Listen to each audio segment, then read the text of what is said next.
Hi hello welcome to our channel. నేను మీ సిరి. ఈరోజు మనం చెప్పుకోబోయే కథ ధరణి కళ్యాణం పార్ట్ 65. కమల తలుపు కొడుతుంటే దాత్రి లేచి కూర్చుంది. వెళ్ళి తలుపు తెరిచింది. స్వీటీ, ఒంట్లో బానే ఉందా? కమల కంగారుగా అడిగింది. నాకేమైంది మమ్మీ? నిద్రమత్తు వదలలేదు దాత్రికి. ఇంతవరకు పడుకున్నావేంటి అని అడిగింది కమల. అప్పుడు గుర్తొచ్చింది, సూర్య నైట్ వచ్చాడు. వెంటనే వెనక్కి తిరిగి చూసింది. బెడ్ మీద సూర్య కనపడలేదు. అదంతా తన కల ఏమో అనుకుంది దాత్రి. సూర్య రాలేదనుకుంది. రామారావు కూడా లోపలికొచ్చాడు. బేబీ, ఏమైంది అని అడిగాడు రామారావు. నథింగ్ డాడీ, వీలైనంత కంగారు లోపల దాచుకుంటూ చిరునవ్వుతో చెప్పింది దాత్రి. 2 days నుంచి ఆఫీస్కి రాలేదు. ఇవాళైనా వస్తావా అని అడిగాడు రామారావు. ధరణి మళ్ళీ హైదరాబాద్ వెళ్తుంది. ఏమో, ఇవాళ ఉంటాను డాడీ, తనని కలవాలి అని అంది దాత్రి. ఈ ఇయర్ బెస్ట్ ఎంప్లాయ్ అవార్డు నాకే అన్నాడు రామారావు. మీరే తీసేసుకోండి డాడీ, నాకు అవసరం లేదు అని ముఖం తిప్పుకుంది దాత్రి. యూరేకా, నేను సాధించా గర్వంగా చెప్పాడు రామారావు. ఎప్పుడు మీ గోల మీదేనా? నేను చెప్పేది వినరా? విసురుగా అడిగింది కమల. ఏమైంది అని ఇద్దరు కమల వైపు చూశారు అయోమయంగా. ఇవాళ మా అన్నయ్య కొడుకు వస్తాను అని చెప్పాడు కదా, మీరు ఎలా మర్చిపోయారు అని రామారావు వైపు గుర్రుగా చూసింది. అవును కదా, గుర్తులేదు అనుకుంటూ తెలుసా అన్నట్టు చూశాడు దాత్రి వైపు. భయంగా చూసింది రామారావు వైపు దాత్రి. ఏదో ఒకటి చేద్దామన్నట్టు కళ్ళతోనే సైగ చేశాడు రామారావు దాత్రికి. అలాగేనన్నట్టు తల ఊపింది ఆమె. మీ సైగలు ఆగితే బాగుంటుంది. పిచ్చి పిచ్చి ప్రయత్నాలు మాత్రం చేయొద్దు. వచ్చేది మా అన్నయ్య కొడుకు అని చెప్పింది కమల గట్టిగా. మీ అన్నయ్య గురించి నాకు తెలుసు, వట్టి పిసినారుగొట్టు. నీ మేనల్లుడి గురించి మాత్రం మాకు తెలియదు. నా స్వీటీకి సరిపోతేనే పెళ్లి చేస్తాను, లేకపోతే నా స్వీటీ వంక చూడ్డానికి కూడా వీల్లేదు అన్నాడు కూతురు చుట్టూ చేతిని వేస్తూ రామారావు. చాలా సంతోషంగా అనిపించింది దాత్రికి. మనసులోనే తండ్రికి థ్యాంక్స్ చెప్పుకుంది ఆమె. సరే స్వీటీ, ఫ్రెష్ అయ్యేరా, టిఫిన్ చేద్దాం. ఇవాళ నేను కూడా ఆఫీస్కి లీవ్ పెట్టేస్తా అని రామారావు అన్నాడు. ఏవండి, మా అన్నయ్య కొడుకు వచ్చేది సాయంత్రం. మీరు రేపు లీవ్ పెట్టండి, ఇవాళకి వెళ్ళండి, మళ్ళీ రేపు కుదరదు అంటారు అని అంది కమల తన భర్త వైపు చూస్తూ. ఓకే, నువ్వు నిదానంగా వచ్చే స్వీటీ, నేను వెళ్ళిపోవాలి. నైట్ కలిసి డిన్నర్ చేద్దాం, రేపు కలిసి టిఫిన్ చేద్దాంలే అని నవ్వి వెళ్ళిపోయాడు రామారావు. త్వరగా రమ్మని కమల కూడా వెళ్ళిపోయింది. తలుపులు మూసేసి వచ్చింది. ఆమెకి ఇంకా అయోమయం పోలేదు. నైట్ సూర్య వచ్చినట్టు గుర్తు, తనతో మాట్లాడినంత చేసిందంతా గుర్తు. కానీ ఉదయానికి ఎక్కడికి వెళ్ళాడు? చెప్పినట్టుగానే వెళ్ళిపోయి ఉంటాడా, లేకపోతే అతని మీద ఉన్న పిచ్చి ప్రేమతో తన కలయమైన కన్నదా? హుష్, అంతా అయోమయంగా ఉంది. జుట్టు ముడివేసి టవల్ తీసుకుని బాత్రూమ్ వైపు నడిచింది. అప్పుడే బాల్కనీ డోర్ ఓపెన్ చేసుకుని లోపలికొచ్చాడు సూర్య. తల తిప్పి చూసిన దాత్రికి సూర్య కనిపించగానే కళ్ళు పెద్దవైపోయాయి.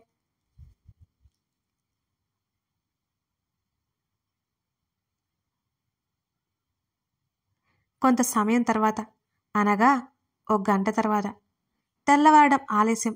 రెడీ అయ్యి చెంగు చెంగున బయటికి వెళ్తున్న కూతుర్ని పిలిచింది సుజిత. మా అంటూ అక్కడే ఆగిపోయింది జాహ్నవి. ఎక్కడికి అని సీరియస్గా అడిగింది. ఆఫీస్కి అని చెప్పింది సుజిత వైపు తిరిగి. ఇంత పొద్దున్నే ఎవరైనా వెళ్తారా?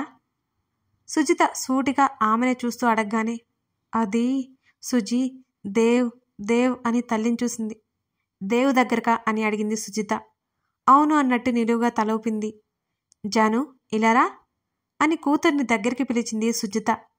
మెల్లిగా నడుచుకుంటూ తల్లి దగ్గరికి వచ్చింది జాహ్నవి. అసలేం జరిగింది? దేవ్ ఏం మాట్లాడాడు? తనని మర్చిపోతావా అడిగింది కూతురు ముఖంలోకి చూస్తూ. మమ్మీ, దేవ్కి నేనంటే చాలా ప్రేమ. అది ఇంకా అతనికి అర్థం కావట్లేదు. నన్ను యాక్సెప్ట్ చేస్తాడు, నాకు నమ్మకం ఉంది. ఒకే ఒక్క అవకాశం ఇచ్చి చూడు, తర్వాత ఎప్పుడు నిన్ను ఇబ్బంది పట్టిను తల్లి వైపు చూస్తూ అడిగింది జాను. చూడు జాను, దేవ్ గురించి నాకు తెలుసు కాబట్టి నిన్ను ఏమీ అనలేదు. అలా అని మౌనంగా ఉంటానని మాత్రం అనుకోకు. ఇంకోసారి నీ కళ్ళల్లో నీళ్లు చూశాను అంటే ఈ గుండె తట్టుకోవడం కష్టం అని చెప్పింది సుజిత. సుజీ అని బాధగా తల్లిని చుట్టేసింది జాహ్నవి. జాను, నువ్వెప్పుడూ సంతోషంగా ఉండాలని కోరుకుంటాను నేను. ఇప్పుడు నీకు అమ్మలా కాకుండా స్నేహితురాలుగా చెప్తున్నాను. నీ గురించి నువ్వు ఆలోచించుకో. తర్వాత ఎదుటివారి గురించి ఆలోచించు. ముందు మనల్ని మనం ప్రేమించుకోవాలి. తర్వాత మన వాళ్ళ గురించి ఆలోచించాలి.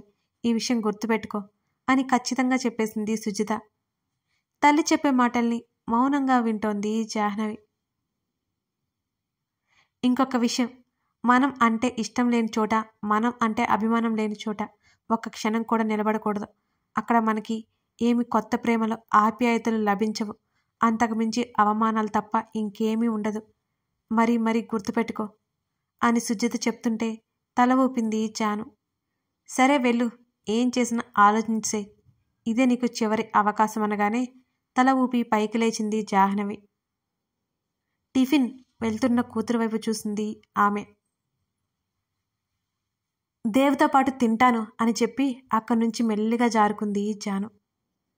సుజిత స్కూటీ తీసుకొని మళ్ళీ తన దగ్గర స్కూటీ ఉంటే దేవ్ తనని బయటకు తీసుకెళ్లేమో అని డౌట్. అది వచ్చి అక్కడే పెట్టేసి దేవ్ ఇల్లు అంత దూరం కాకపోయినా క్యాబ్ బుక్ చేసుకుని దేవ్ ఇంటికి నడిచింది. భలే మంచి రోజు అని పాట పాడుకుంటూ హుషారుగా వస్తున్న జాహ్నవిని చూస్తూ, బాగున్నారా మేడం అంటూ ఆప్యాయంగా పలకరించాడు రాము. సూపర్ రాము, నువ్వెలా ఉన్నావు? మీ సారేం చేస్తున్నారు, లేచారా అని అడిగింది జాను. దేవ్ సార్కి పొద్దునే లేవడం అలవాటు అని చెప్పాడు రాము. ఏంటో రాము, మీ సార్కి నాకు ఒక్క విషయంలో కూడా మ్యాచ్ అవ్వదు. మొత్తం ఆపోజిటే. సో సాడ్ కదా అని నిట్టూర్చింది జాను. విభిన్న ధృవాలు ఆకర్షించబడతాయి కదా మేడం అని అన్నాడు రాము పాయింట్ తీస్తూ. ఆహా, మేమిద్దరం పర్ఫెక్ట్ అన్నమాట అని అక్కడి నుంచి మరింత హుషారుగా లోపలికి నడిచి కాలింగ్ బెల్ కొట్టింది జాను. కొంత సమయం తర్వాత తలుపు తెరుచుకోవడంతో తల తిప్పి చూసిన జాహ్నవికి సూర్య కనిపించాడు. గుడ్లు పొడుచుకుని చూస్తూ యాంగ్రీమెన్ అంది గట్టిగా. కాస్త ముందుకు రండి. కళా నిజమా అనుకుంటూ కళ్ళు నులుముకొని మరీ చూసింది ధాత్రి. మీరు అని అడిగింది కంగారుగా. వెళ్ళిపోదాం అనుకున్నాను, మెలకువ రాలేదు. ఇప్పుడే మెలకువ వస్తే అలా బాల్కనీలో కూర్చున్నాను. కూల్గా చెప్తున్న సూర్య సమాధానానికి దిమ్మ తిరిగిపోయింది ధాత్రికి. ముందు వెళ్ళండి, మీకు అసలు భయం లేదా? కొంచెంలో తప్పింది, ఇప్పుడే డాడీ వెళ్ళిపోయారు అని చెప్పింది ధాత్రి. చూస్తే ఏమవుతుంది, నువ్వు ఎలాగో నేను అంతే కదా అని సూర్య అనగానే అయోమయంగా చూసింది ధాత్రి. అంటే నీలాగా నేను కూడా మీ ఇంటికి వచ్చాను, నన్ను చూస్తే సర్ప్రైజ్ ఫీల్ అవుతారు కదా అన్నాడు ఏమీ తెలియని సూర్య. సర్ప్రైజ్ ఫీల్ అవడం కాదు, మెడ పట్టుకుని గెంటేస్తారు అని మనసులో అనుకుంది ధాత్రి. నా రూమ్లో మిమ్మల్ని ఇలా చూస్తే ఏం బాగోదు కదా, అదే అంటున్నా. ముందు వెళ్ళిపోండి ఇక్కడి నుంచి. అయినా మీరు నాకు ఇక్కడ ఉండడం ఇష్టం లేదు అని కోపం చూపుతూ చెప్పింది ధాత్రి. నిజమా అన్నాడు సూర్య. ఏంటండి మీరు, చెప్తే అర్థం చేసుకోరు, నిజమేనా అంటారు. నిజమే చెప్తున్నాను. ఇక ఎప్పుడు నన్ను కలవద్దు, మీరు కూడా ఎప్పుడూ కలవకండి అంటున్న ధాత్రి నడుము పట్టుకుని దగ్గరికి లాక్కున్నాడు సూర్య. అతని చేతుల్లో ఆమె నడుము చిక్కుగానే నోటికి తాళం వేసింది ధాత్రి. నోరు తెరుచుకుని చూసింది అతన్ని. నువ్వు మన ఇంటికి వచ్చినప్పుడు ఇలా లేవు, ఎందుకు అంటూ నైట్ వేర్లో ఉన్న ఆమెని పైనుంచి కింద వరకు చూసి, చాలా అని వద్దులే, చెప్తే కోపడతా. ఇప్పటికైతే ఇక్కడి నుంచి వెళ్తున్నాను. దేవ్ ఇల్లు తెలుసు కదా, అక్కడికి వచ్చే అని సూర్య అన్నాడు ఆమెని వదులుతూ. నేను రాను, అతను వదలగానే దూరం జరుగుతూ చెప్పింది ధాత్రి. రావాలి, ఖచ్చితంగా రావాలి, లేకపోతే మీ డాడీతో చెప్పి నేను ఇక్కడికే వచ్చేస్తా, ఆ తర్వాత నీ ఇష్టం అన్నాడు. తను ఆమె పేరెంట్స్కి ఎదుటకు వెళ్తాను అంటే తన గురించి ఎందుకంత కంగారు పడుతుందో సూర్యకి అర్థం కాలేదు. వద్దొద్దు, నేనే వస్తాను అని అతని వైపు కోపంగా చూసి అక్కడి నుంచి బాత్రూమ్ వైపు వెళ్ళిపోయింది ధాత్రి.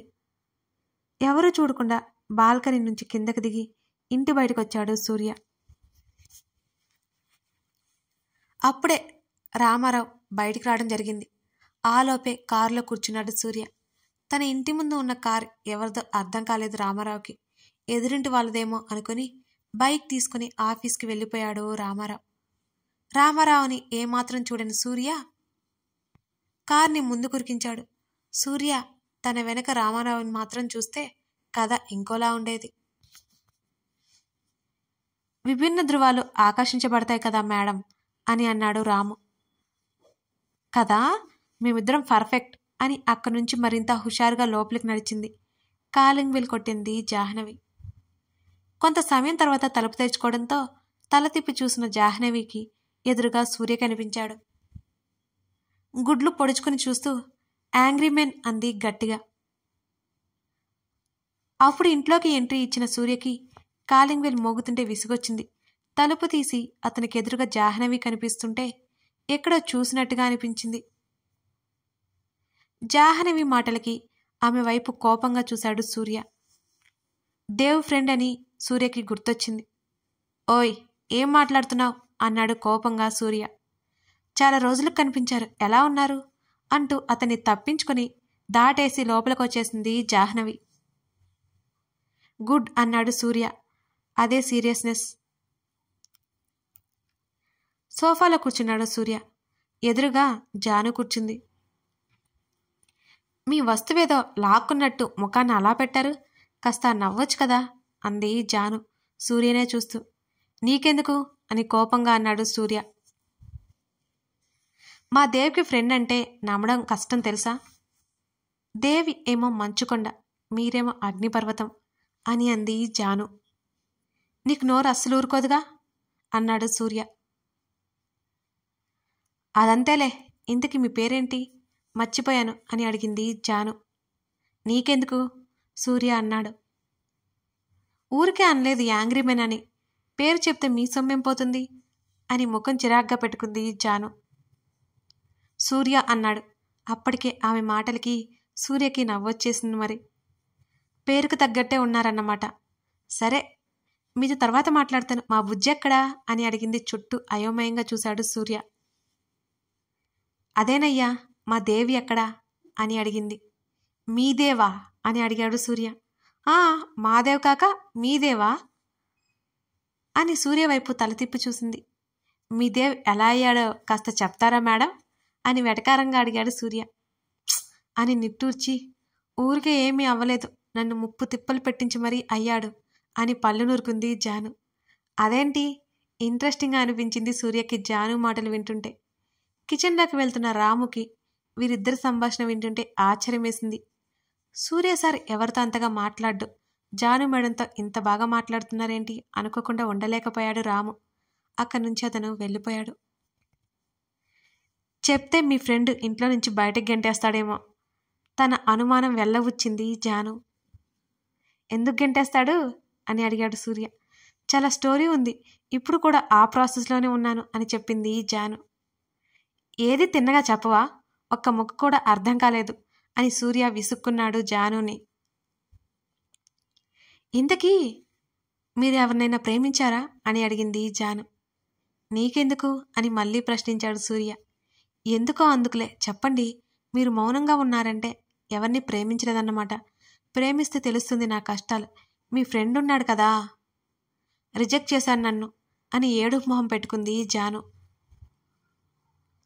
మొదట ఆశ్చర్యపోయి తర్వాత దేవి గురించి తన మనస్తత్వం గురించి తెలుసు కాబట్టి అది మామూలే అనుకొని, నువ్వు ఎక్కువగా వాగి ఉంటావు, వాడికేమో ఎక్కువగా మాట్లాడితే నచ్చదు, అందుకే నిన్ను రిజెక్ట్ చేసుంటాడు అని చెప్పాడు సూర్య నవ్వు దాచుకుంటూ. ఏంటి, ఇలా కూడా రిజెక్ట్ చేస్తారా అని ఆశ్చర్యం వెళ్ళబుచ్చింది జాను.